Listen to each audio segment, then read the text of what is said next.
Christian Novels Audiobooks, The Story of Wayne and Jean Vozzolo, The Crosspenny Series, Kisses of Mercy, Episode number 119. The supper bell rang and everybody gathered in the mess hall.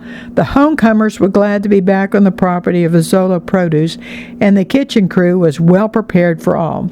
The apartments were almost full. The latecomers would have to set up their cots behind the pink line in Tony's shed. While there were bunks available, the men all knew that the new teens would be traumatized with a whole bunkhouse full of men. Each one remembered very vividly their first night in the bunkhouse, regardless of how long ago that was. After supper, the men, Willie and Beth, went back to Tony's shed. Beth sent Carrie home with Chester and the twins. "Now, show us exactly where you want the offices, the restrooms, and the break room," one of the carpenters told Beth. "And which one do you want first?" Beth laughed. "The absolutely most important thing is the restrooms, particularly when others will probably end up spending the night out here. The plumbers are finished until those fixtures arrive. We're going to make both of them 2-seaters, 2 sinkers, 2 showers, and the men's 2 urinals. How does that sound?" he asked. "Like a great plan," Beth answered. "We'll be swiping your office lumber. Is there more lumber out in the tractor barn?" "I think my son left some out there when he brought this pile in here," she replied. "He moved this pile of lumber all by himself? Wow, that's a pretty tall order." "Well, it was a pretty tall struggle, too, and he stopped," Beth laughed. "I don't blame him. I wouldn't have even started. I can't wait to meet him." "All the carpenters over here," Beth hollered as she waved her hands. "Thanks." Wayne and Jean wandered inside Tony's shed before going to the bus station. They hugged everyone as they made the rounds and just shook their heads at the amount of progress they could already see. The intake loading area actually was beginning to look more like a production facility. Willie coaxed the equipment into the right places so the plumbers could connect the washing machines.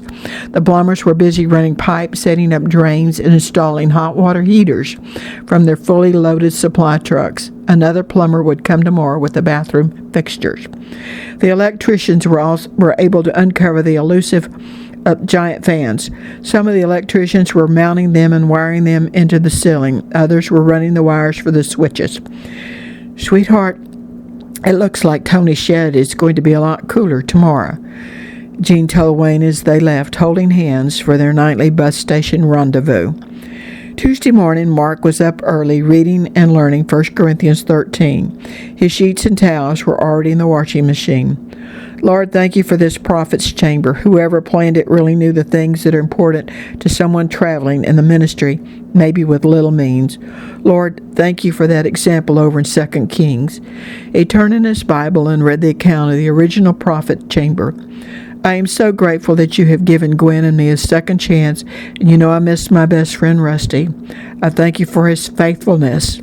Thank you for the visit yesterday with Trish's grandparents, and I know you've got today's visit with Travis. Lord, you've opened the door for faith, hope, and love. Help me to be an example and the man you want me to be. I ask you that you give Mama the joy and happiness I've seen over the last few days for the rest of her life. I know she misses Dad, but I also know she trusts you for every moment and hour. Help them get Tony's shed squared away and also the fence done." Gwen sat down by him at the table and took his hand while he was praying. Gwen, how long have you been there?" Mark stopped praying and asked. "Since you opened your Bible to 1 Corinthians chapter 13, she answered as she smiled and leaned over and kissed him. "I'm going to go put my sheets and towels in the washer. I just heard it click off, and I'll put yours in the dryer," she said, jumping up. "You promised a green-eyed monster, whatever that is, and I am famished." "3 green-eyed monsters coming right up. Is Trish up?" Mark asked as he stood up. "Yes, I heard her rattling around," Gwen answered.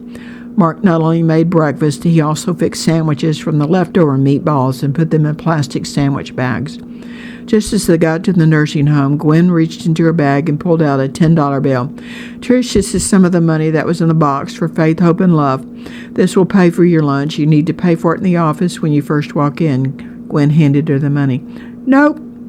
Trish shoved it back. Gwen and Mark looked rather surprised. Trish smiled. "I saw that stack of sandwiches Mark made, and that's what I want. And I'm pretty certain Trish laughed. Travis will want one too. I know there's plenty and then some. Use this for shampoo or something. She jumped out of the truck with her framed blue jean flower pitcher and the card game for Travis. Gwen laughed. Okay, but tell them at the office to cancel your lunch plate. We'll be back after we visit with Brother Randy.